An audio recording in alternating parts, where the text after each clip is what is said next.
Told you yesterday that business has been so good at Tint Lady. Tint Lady now has a new headquarters. We've also been telling you for almost a year. I believe we're coming up on that first anniversary that they've been a part of the program. Tint Lady can actually save you a lot of money. You have an initial outlay, that is, of paying the price of getting windows tinted in your home, your office, or your automobile.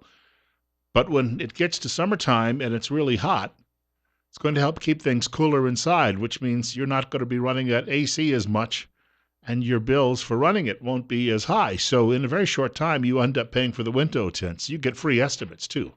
That's the other great part of this. You can call Tint Lady at 736-8469 or go online, tintladyidaho.com.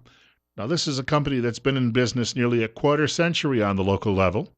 And I mentioned as well they have a new address, and I just got this notice a couple of days ago, but it's very easy to get there. It's one of the most accessible places in all of Twin Falls.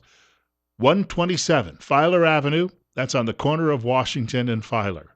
So there you have it. It won't be difficult to find, and you can get in touch with them 9 a.m. to 5 p.m. Monday through Friday or Saturday by appointment only. Don't squint, get tint. Came across something I've got to mention quickly because Kelton's coming up in half an hour, so there's a lot we've got to get through in the first hour of the program. Just so many things swirling around us. In our neighboring state of Washington, because of Seattle and Olympia and some of those other bastions of American wackiness, Democrat control, they have decided, long ago that people should be able to marry horses, cows, and pigs, or a big tree in the backyard with a knothole in it. This is a story that we file under I Told You So. Bill Colley with you on Top Story this morning on News Radio 1310, KLIX, and NewsRadio1310.com. Washington State has been really hep on this idea of transgender bathrooms. In other words, they just want to put out a big trough and everyone can go in there, you put in a 12-holer or whatever. Everyone, no matter who you are, can go in and use it and look at everybody else while they're doing it. Even in a men's room, we usually separate those particular... Well, anyway, just a few weeks after, and this is from the Daily Caller, Washington State implemented new regulations allowing people to choose their restroom based on their selected gender identity. I wonder what I am today. Yesterday I felt like a donkey. Today I feel like a woman. I may look like a man when I look in the mirror, and tomorrow I may feel like the kitchen sink. But today I am a woman. The state has encountered its first case of a man using the law to justify his use of a women's restroom. According to Seattle television station KREM, Seattle Parks and Recreation is trying to figure out what to do. Well, I don't know. Maybe we should just ignore it. After a man walked into a ladies' room, it's actually a locker room at a public pool, February 8th, and began undressing. Several women were appalled and summoned staff. Gee, can you imagine that happening? Don't they have any sensitivity toward a man who might feel he's a woman and occasionally feels he has to take his clothes off so his skin can breathe? So they ended up summoning staff who told the man he had to leave. Ooh. Well, there's a lawsuit waiting to happen, but I'm a woman. I know I don't look like one and I haven't shaved in 3 days, but I'm a woman. Some of the girls I went to high school with, I should point out, are now shaving. But that's to deal more with age than it is their actual gender. The man said the law was on his side.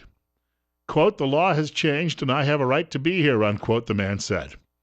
He apparently gave no indication, physical, I don't know about that, physical, verbal, or otherwise, that he identifies or lives as a woman. Eventually, other than the obvious, there were no physical traits that would say he might be a man. Right.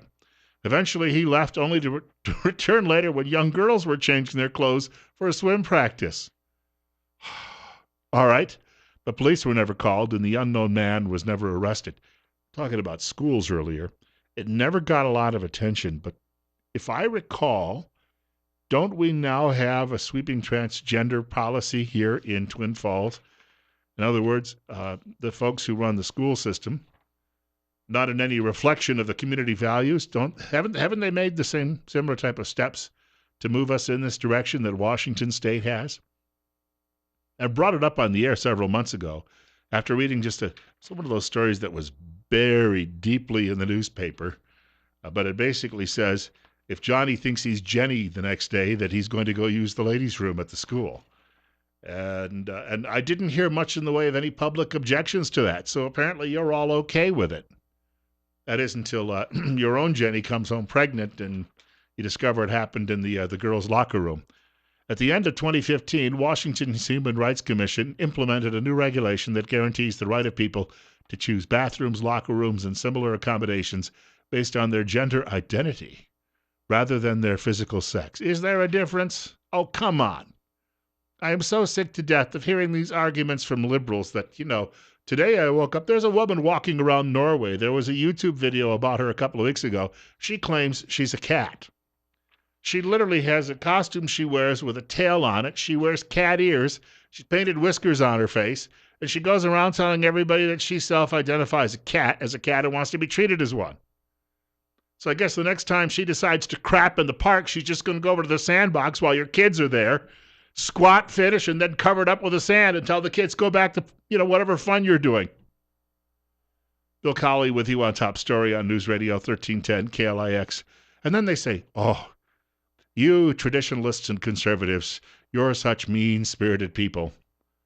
We've got, as I said, Kelton Hatch coming up after 9 o'clock this morning right here on News Radio 1310 KLIX.